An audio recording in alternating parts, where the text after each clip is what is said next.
Hey everybody out there, Chris and Mike here, and welcome back to another Dark Avenger Comic Book review. In this video, we will be reviewing all the books that came out of Marvel the week of July 30th, 2014. This is the final part to the trilogy that we've been doing. This is the second week in a row that we're doing Indie, DC, and now Marvel.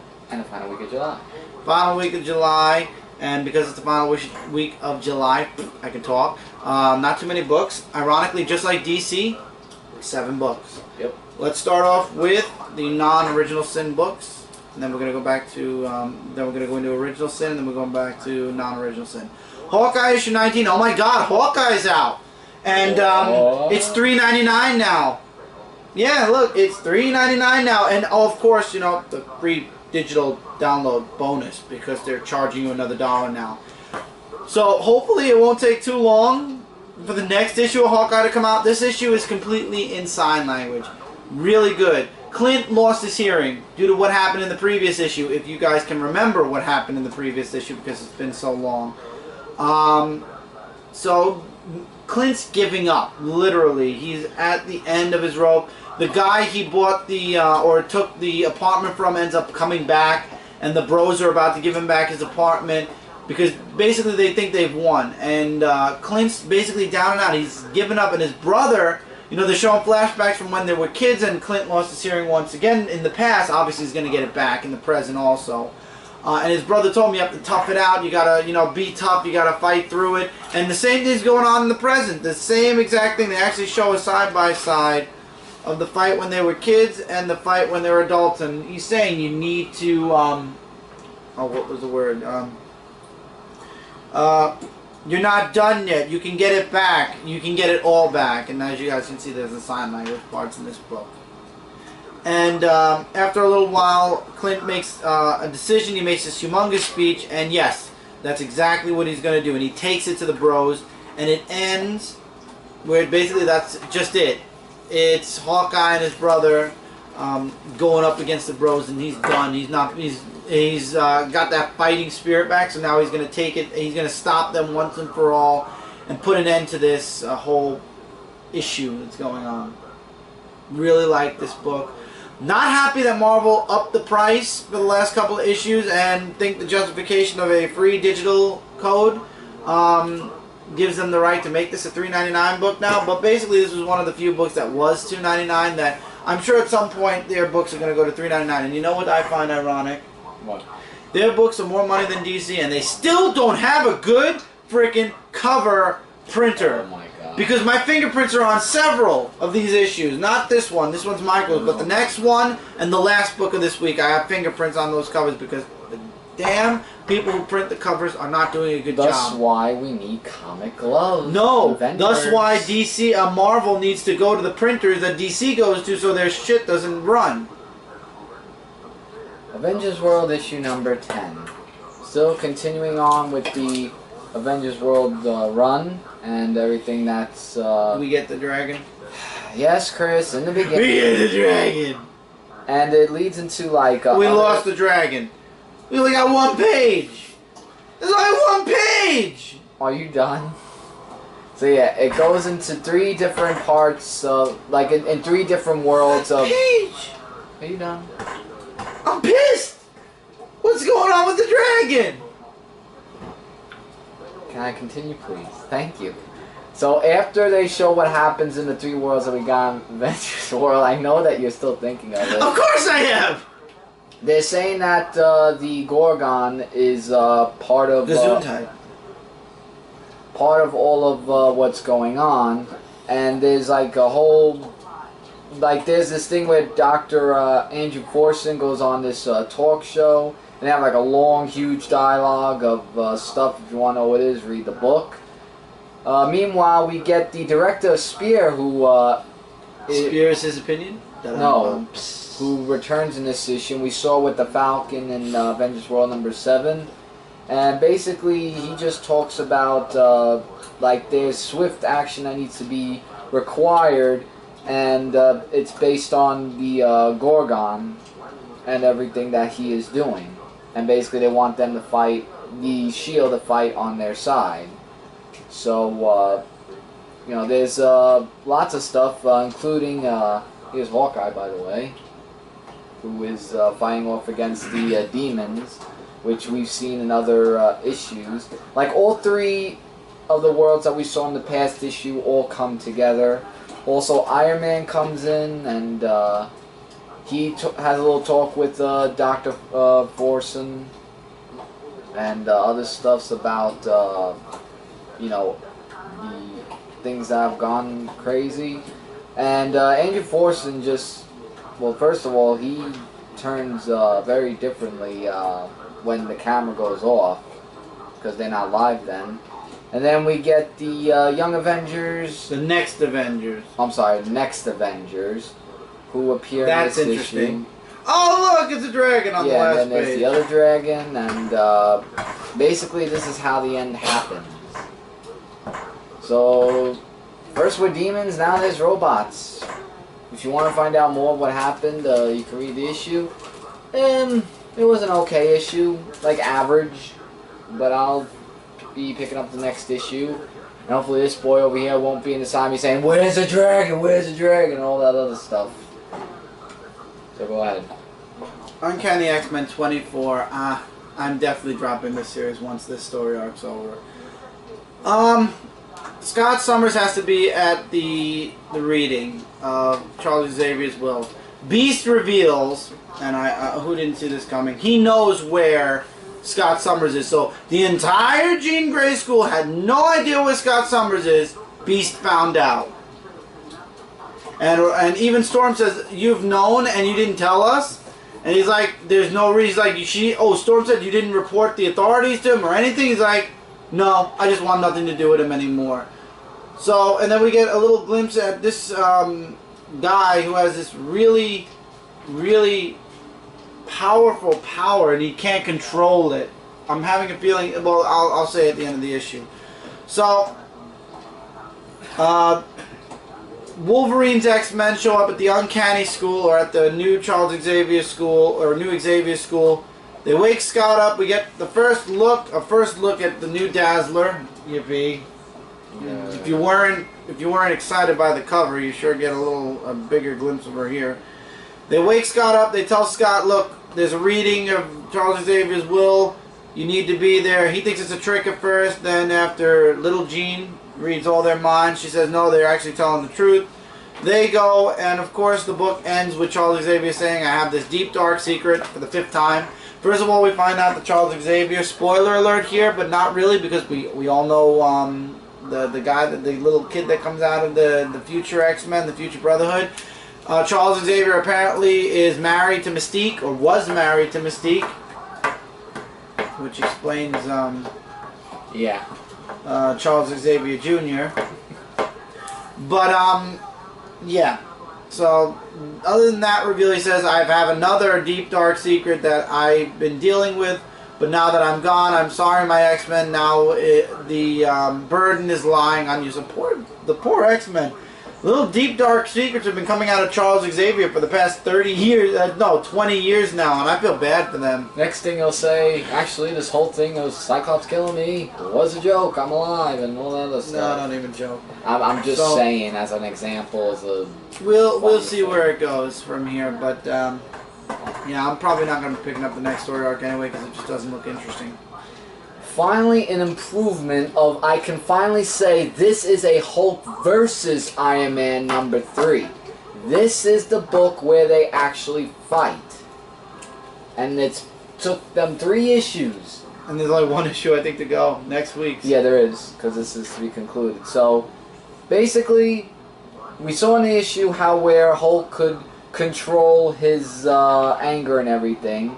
And, he holds Arno hostage, like saying, Tony Stark's fault of all this happening, where is he, and you'll tell me or else I'm gonna go all hunky-dory, cuckoo for Cocoa Puffs on ya, and yada yada yada. By the way, here's some artwork, which is really good. And in this book, Hulk wants answers of where Iron Man is, and when Arnold tries to call to him, he says that he put a mech virus on him where he can't get in contact with him, so Arnold's screwed. And Iron Man is just trying to find a way, like, he keeps saying, you know, what I've done to Hulk's all my fault. We've heard that, but what is it, you know? They just don't fully explain unless it's the Gamma Bomb or something that's relating to it, because that's the whole thing that started this war between the both of them. And, yeah, so here is actually the fight scene where it's Hulk and Iron Man, and what a interesting fight that happened. And, you know, it's just that. And then Hulk just says, you know, you betrayed me, and everything else that's part of it. And, yeah, it's just the same part, like saying, oh, Bruce, dear God, Bruce, I'm so sorry. So it's like, we've heard this. What are you sorry about? And it's always to be continued, if you haven't noticed, in that. And, yeah, it is to be concluded. So I guess we'll find out why Tony Stark's been saying I'm sorry and everything, but I'm going to call it. It's going to probably do with the Gamma Bomb that he activated or something. Because I don't know if it has to do with the memories, because Original Sin's all memories. So if so, then I called it. But we'll find out next time. Avengers 33. Captain America pushes even further in time. However, if you remember, he was something was put inside of him several issues back. That takes effect in this book. And you have Captain America who they're trying to assimilate into themselves or whatever. I don't know. I got bored halfway through this book, to be honest. But Cap, and it becomes a huge fight scene between Cap and these holograms or whatever. And like I said, we find out what that bug was for, the thing that was implanted into his eye previous issues back. And of course he jumps again, except this time he's the last one, so he's the one that's supposed to fall. But spoiler alert, he gets caught by somebody. To be continued. That's really it. I feel like there was no point to this series. It's like just them, it's Cap jumping around time now, and the next issue is to be concluded. And then unfortunately, this one I will say, unfortunately, I will be dropping Avengers because I am not paying $5 to get the what was it, the this is 34th issue, 35th issue, where it's going to be $5.99 because it's starting the 7 months later story arc. For time to run out, I'm not wasting $5 because then you got to get new Avengers. That's another $5. I'm sorry, but if Marvel wants to pop up the prices, then they've got to hand me a lot more than just this for me to want to check their books out. But really good stuff. I did enjoy this book, but again, is this going to have any effect on the Avengers? Is this going to mean anything once Original Sin's over? Absolutely not. This is going to be a story arc that gets put on the shelf and we never talk about it again. You could tell. I wasn't going to get this, but I decided to because I want to get the book that's following this. This is the 100th anniversary Guardians of the Galaxy one-shot. I got this book because it has a lot of the characters that we're going to be seeing in Guardians of the Galaxy 3000. I tried Justice League of America, Justice League 3000 in the New 52. Hated it immensely. This book, or this team, has a lot more promise. So Guardians of the Galaxy 3000 versus Justice League 3000. Guardians of the Galaxy definitely is winning this one. So you have the Guardians versus the Herald of Silver Galactus. I forgot his name. Astro? Was it no, Astro's the dog, I think. Vance Astro. And he fights against the Guardians throughout most of the beginning of the book.